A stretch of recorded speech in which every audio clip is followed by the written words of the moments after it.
ટિપ્પણી તો પૂરી થઈ ગઈ, કારણ કે છેલ્લી કડી હતી ને એની મસ્ત હતી સર. ખબર તમને કઈ હતી? એટલે યાદ રહી ગયું મને. આધારે પ્રભુનો ભાવ એક ધારો ટકાવવા, ઉલ્લાસ ખંત ઉત્સાહે ઉદ્યમેથી દ્રઢાવવા, દ્રઢ નિશ્ચયથી પાક્કા મથે છે જે નિરંતરે શ્રદ્ધા વિશ્વાસ તેવાના જીવને પાંગર્યા કરે.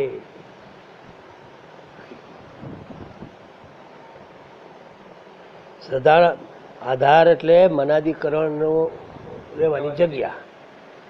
5 મહાભૂત અને મન બુદ્ધિ અને અહંકાર, એ આધારની અંદર, એની અંદર બધું 24 તત્વો બધું આવી જાય. આધારે પ્રભુનો ભાવ આપણે બરાબર ટકાવવો હોય તો શું કરવું પડે રમેશ? ઉલ્લાસ. ઉલ્લાસનું સિમ્પલ ગુજરાતી પ્રસન્નતા. એના વગર અંદર ઘૂસે નહીં, બેસી જ ના હાગે. બીજો ખંત, ખેવના, કેવું સરસ જાણવાનો આનંદ, ઉમંગ અને ઉત્સાહ, એ પણ પ્રસન્નતાને મળતું જ આવે અંદરથી જે મજા આવતી હોય એ. અને પુરુષાર્થ, નામ સ્મરણ, ભક્તિ ને બધું કર્યા કરીએ નિશ્ચય પાક્કો કરીને નિરંતર, એક દી નહીં એક દી એવું નહીં, શ્રદ્ધા વિશ્વાસ તેવાના જીવને પાંગર્યા કરે. શ્રદ્ધા અને વિશ્વાસ બે પાંગરી જાય તો બાકી શું રહીએ? પછી બધું આવી જાય. એ બે પગથી જ ભક્તિ માર્ગે દોડવાનું છે. આ શ્રદ્ધાનો, વિશ્વાસનો એ દોડા દોડ. હવે આજની તારીખ બોલી જઈએ, 2 ઓગસ્ટ 2017 ને બુધવાર. હવે જ્ઞાનના અમર ફળ આવ્યા આપણે 83મું પાન શ્રદ્ધાની ટિપ્પણી પછી. એવા તે જ્ઞાનને પામી માનવી જીવ માત્રને પોતાનામાં જુએ ને તે એ રીતે મુજને જુએ. બધા સરખા દિલથી, એ મને પણ એના દિલમાં બેસાડે ભગવાન કે. એવા તે જ્ઞાનને પામી, કેવું જ્ઞાન? મુશ્કેલી દુઃખ ગૂંચોમાં, ચિંતા ત્રાસ મહી બધે એક ધારા ટકાવી ત્યાં રાખે શ્રદ્ધા. આ શ્રદ્ધાનું જ્ઞાન પામીને મને હૃદયમાં બેસાડી રાખે. બધા માણસોને તો રાખે, પણ મને પણ એના દિલમાં સ્થાન આપે.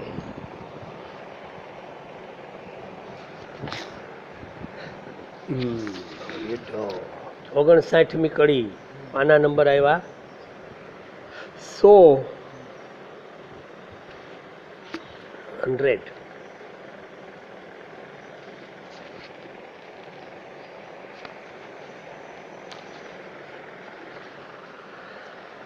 એને પ્રત્યક્ષની જેમ સૌ મારામય લાગતું. આ જગત કેમ બહાર દેખાય એમ ભગવાનની અંદર આ બધું દેખાય. જેની શ્રદ્ધા પાકી થાય, વિશ્વાસ જેને આવી જાય. જ્ઞાન આ નામીમાં, નામી પાપીને પણ તારતું.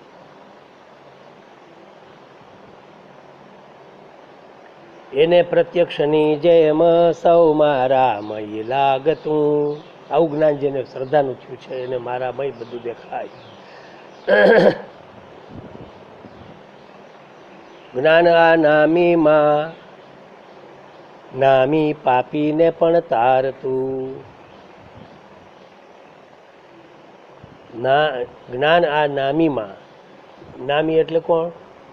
રામ, ભગવાન. ભગવાનનું નામ લઈ તો પાપમાંથી તરી જાય. નામથી, નામ સ્મરણથી પાપ હણાઈ જાય. જ્ઞાન આ નામીમાં આપણે બરાબર સ્થિર થાય અને એ નામીની અંદર ઉતરી જાય, પાપીને પણ તારતું. એટલે નામ સ્મરણ આપણને જગતમાં બચાવનારું છે. કિરણ તબિયત સારી? થોડી. હા, એ દેખાય ને, એ તો થઈ થવાની હતી જ ને. પલડા કરે તો કાંઈ ના થાય. અરે ભાઈ, છેડા ઘડી ઘડી વહી જઈશ. મનુષ્યના બધા છૂટે આ જ્ઞાને કર્મના બંધનો. નામ સ્મરણથી કર્મના બંધન તૂટી જાય, ચિત્ત શુદ્ધ થઈ જાય. ચિત્ત શુદ્ધિ થાય એટલે ફોરા થઈ જાય. આપણે સાહેબ આટલું વજન છે, આમ એવા ઉડતા હોય ને એને લાગે આ શું થઈ ગયું. કારણ કે વજન એનું જ હોય. વજન શેનું હોય? રાગ દ્વેષ, વજન સંસ્કારો ને બધું પડ્યું હોય એ બધું સાફ થઈ જાય તો પછી જરૂર છે ને. સ્પર્શનતું એ નથી અને એથી કંઈ કર્મનું ફળ. મનુષ્યના બધા છૂટે આ જ્ઞાને કર્મબંધન. પછી જે કર્મો કરે એનું પણ એને કર્મનું ફળ અડે નહીં, બાર ને બાર વિજય એમને. યજ્ઞ ભાવે જ કામ થાય ને બધા. હેતુની જ્ઞાન ભક્તિ પ્રભુ પ્રીતિ અર્થે હરિયો. કાષ્ટ અને અગ્નિ બાળીને જેમ રાખ કરે બધી, તેમ જ્ઞાન અગ્નિ સૌ કર્મ કરે છે ભસ્મ આપથી. એવું જ્યારે શ્રદ્ધા મારામાં પરિપક્વ થઈ જાય એટલે બધા મારા કર્મના સંસ્કારો બળી જાય, ભસ્મ થઈ જાય જ્ઞાનાગ્નિમાં. જે જન્મ જન્માંતરમાં કરેલા, અનુપરામ ભટ્ટને યાદ કરી લઈ.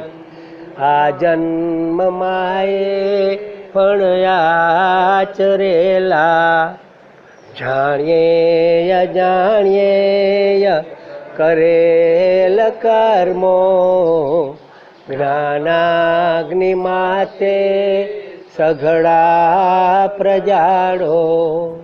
સંસાર દાવા નળથી તપેલા, વિષાદના પંક વિશે ફસેલા.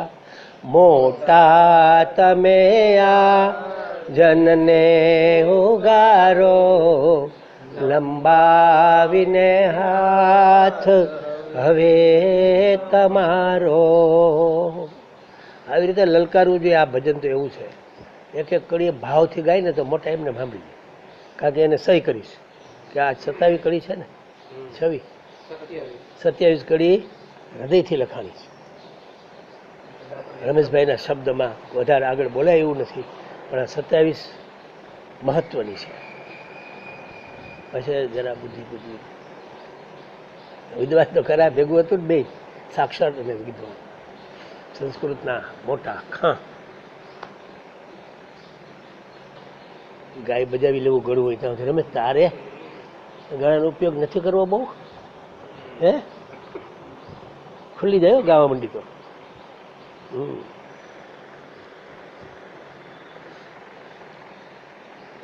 શ્રદ્ધા સંયમની લાગે, હૈયામાં લહે ખરે ખરી. મળશે જ્ઞાન તો સાચું, પામે અપૂર્વ શાંતિ શી.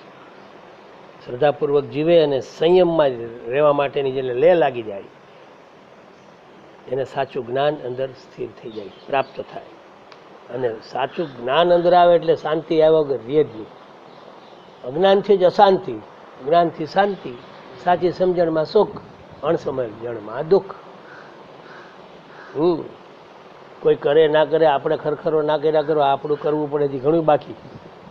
હે પછી શું થાય, આપણે જ્યારે ખબર પડવા મળે આપણે હલવાઈ જઈએ આવા છે હું છે. અરે ભાઈ તમે કરો છો તોય આવા છો, તો એ પછી તો હજી એને ખબર નથી આ કરવાનું.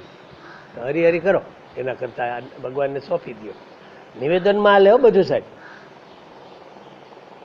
નિવેદનમાં જબરજસ્ત હાલે. તમારે નિવેદન ભક્તિનો એટલો બધો મહિમા છે. તમને કોઈ પ્રકૃતિ બહુ સતાવતી હોય,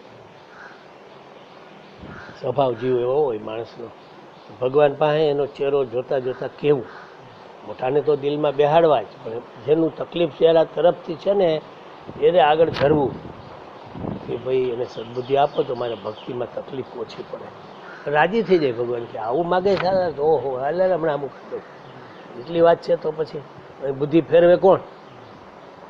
ભગવાન ફેરવે. બુદ્ધિ ભગવાન ફેરવી નાખે, ખબર જ ના પડે આવું જ એની જરૂર છે તો પછી એને કરી આપે. વળી પાછા શ્રી ભગવાન અર્જુન તરફ વળી જાય છે અને પાછા કહે છે કે તું મથી કૂટીને પણ આવું જ્ઞાન મેળવી લે કે જેથી, અરે વાહ ભાઈ મસ્ત લાવ્યો. આવું શ્રદ્ધા અને જ્ઞાન તું મેળવી લે, સંયમ રાખતા શીખી જા, તારા કર્મબંધનોથી તું મુક્ત થઈ જઈશ.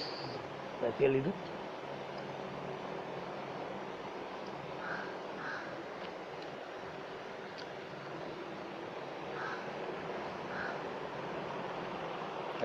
મોટા. જ્ઞાન મેળવવું એટલે પછી કેવું છે? તેથી તું માં રાખીને શ્રદ્ધા થઈ મારામાં પરાયણ, ઇન્દ્રિયો વશ રાખીને જ્ઞાનને પામવા મત, આત્મલક્ષી ઊંડી શાંતિ દિવ્ય તું પામશે હૃદય, બ્રહ્માનંદ નિધિમાં તું પછી નિત્ય તૈરા જશે. હા, બ્રહ્મના દરિયામાં તું મસ્તીથી તરી હગી, સંસારમાં તું ડૂબીશ નહીં. અપ્પા કાગળ લાવી, કાગળ.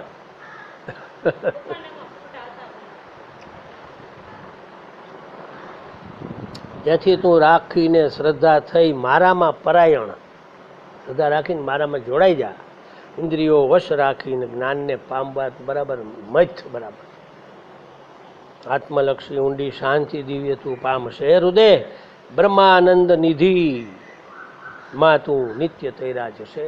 નિધિ એટલે છોકરી નામ હોય નિધિ. નિધિ એટલે ભાવનો દરિયો. નિધિ એટલે દરિયો, સમુદ્ર, જથ્થો મોટો. બાપા આવ્યા.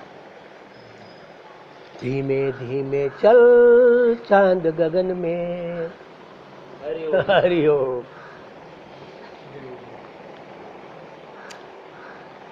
બાપાને બે બદામ આપો ભાઈ, હેતવીને આપો, બાપાને આપો. મયુર તું ખા.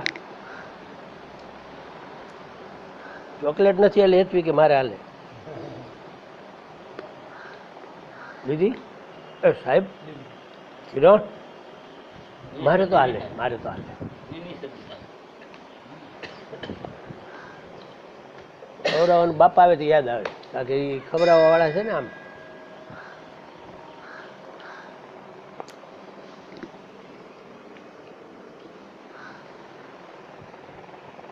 પાંચમો અધ્યાય આવી ગયા ગીતાનો.